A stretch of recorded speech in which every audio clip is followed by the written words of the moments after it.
दर्शकबिन नमस्ते।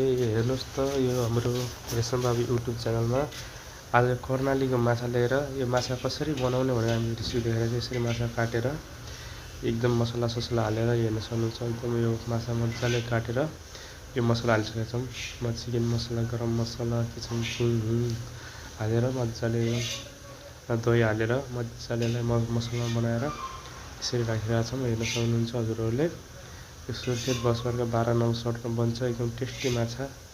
हजुरहरू खाने इच्छा हजुरहरू आउनु सक्नुहुन्छ हाम्रो पसलमा। एकचोटि सेवा गर्ने मौका दिनु होला। हेर्नुहोस् त यो हाम्रो पसल हो सुर्खेत बसबारका 12 नम्बर सडकमा। यसरी हेर्न सक्नुहुन्छ यो सुर्खेत बसबारको दृश्य दर्शकबिन यस्तो दृश्य छ, एकदम रमाइलो दृश्य छ। दिउँसोको दृश्य हेर्न सक्नुहुन्छ हजुरहरूले। माछा फ्राई हुँदैछ कि एकदम यो माछा रेडी भएर यसरी हामी देखाइरहेछौँ हजुरहरूलाई।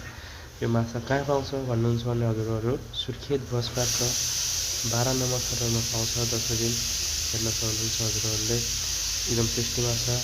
रेशम बाबु युट्युब च्यानललाई लाइक, सब्सक्राइब, कमेन्टको कमी नहोस् भन्न चाहन्छु दर्शकबिन।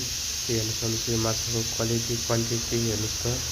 हजुरहरू अवश्य हाम्रो पसलमा भिजिट गर्न सक्नुहुन्छ। हस्त नमस्ते दर्शकबिन।